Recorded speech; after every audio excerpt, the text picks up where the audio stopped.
Anyone out there ever been to dinner and you were seated at the owner's table? If you've waited tables and the owner's busy, they may approach you and say, "These are my friends." That means don't give them a ticket. Just turn the ticket into me. But I thought I'd make a little video about when you're seated at the owner's table as the owner's guest. Hopefully this won't be a hard one to keep up with. And that's my last video. A lot of my videos, I'm addressing adult children of mine. So, one of many times I was one of many people seated at the owner's table. And it just so happened that myself and a gal that had worked together in Chicago, we hadn't seen each other in about 10 years. This was a really nice place. It was a lot of work to keep this restaurant. Like it was ran, and the food, everything, amazing. It's not commercialized. So, at some point, the owner, some gentlemen came in too, to be specific, and they were brothers.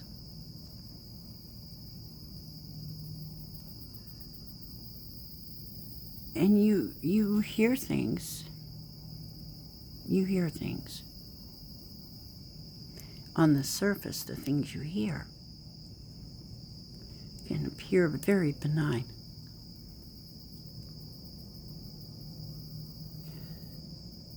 Now,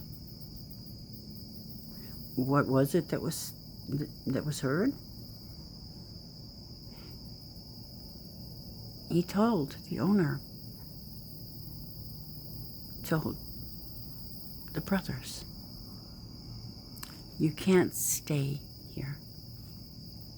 You can't stay here." Wonder what that was about. Well, I know what it was about. And Christopher David, this is when your dad and I were married. Before you were born. Before you were conceived. And I went home after dinner because Chris, your dad, and I, we just tended to gravitate towards different people. And so I had no one to say a word to. Who would I tell? You can't stay here. Yeah. I knew right then. Right then.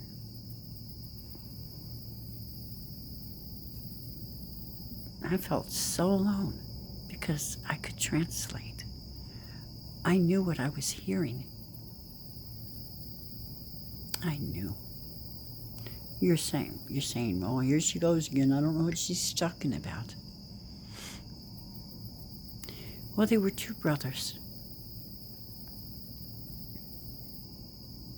You see, sometimes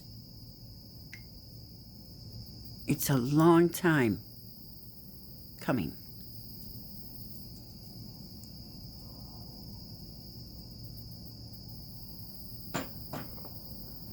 And I'm sitting there, it was a nice night. Good food. Actually, great food. Got to see a lot of people I hadn't seen in a decade. And I was wondering how the gal I worked with in Chicago, I was like, "How do you look younger?" She was up here to begin with. I mean, well, she's close to 70, and she looked like well-preserved 28 years old, and I'm looking at her. Like, do you see how tired I look? And look at you. You look marvelous. And then what looks like and would appear to be the most casual of conversations. And to see these brothers, the composure, I don't know. I felt terrible. And then afterwards, all these years, let's see, Chris, you were born in 85. Yeah. All these years, and I've never spoken to anyone about it. I have to look it up and try to find out through the media and other people that you know. So life's funny that way when you're observant. I knew what it meant. And then, of course, got busy with life, and it came up on the news.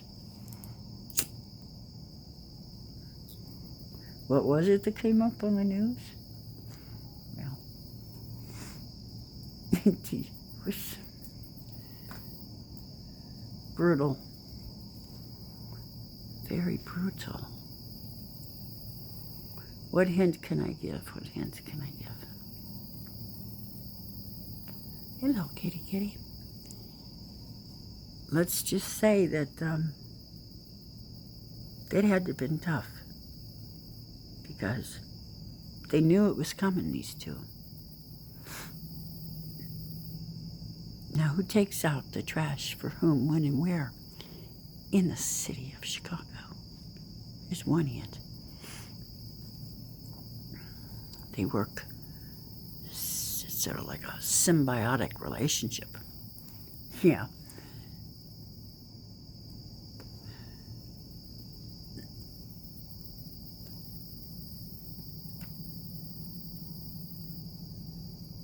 What other hint can I give? I don't want to make it obvious. I don't want it to be obvious. Yeah, I'm getting those calls again, you know, with the harassment. I'm switching gears briefly here for a minute. And here's, you know, I start talking about another topic, which is criminal. And I'm getting calls. And, yeah, really bad. Yeah, out of Mena. You have to kind of understand the whole Arkansas thing. Mena. Yeah, there are legitimate businesses in Mena, but this call was bizarre. And just everything. But anybody else? Let's see. Oh, well, I might mention that I was in the greater Chicagoland area when I was a guest at the owner's table. And I had worked for some people in the city, similar people.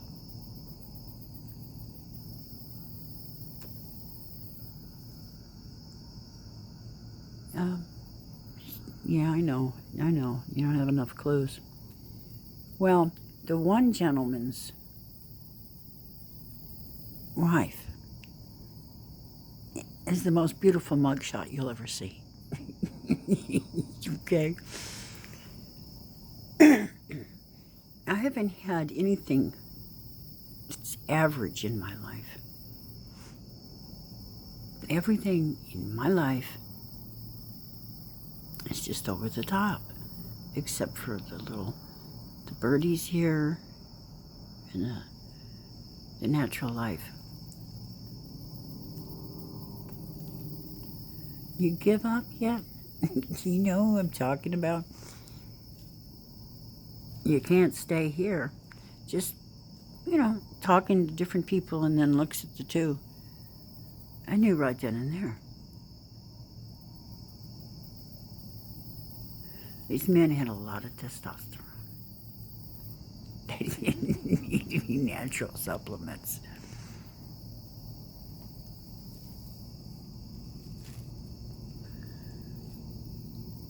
And my heart just was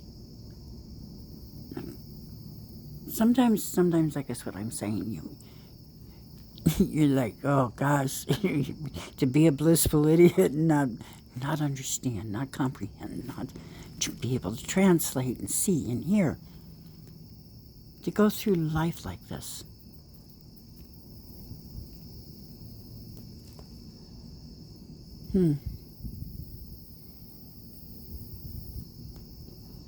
Yep. Imagine that, boys and girls. And then have it come up on the news.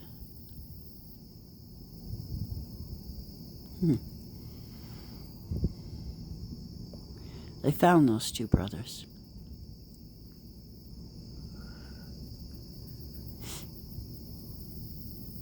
Let me know if you can. If you know who it is I'm speaking of. Sometimes you just feel really alone.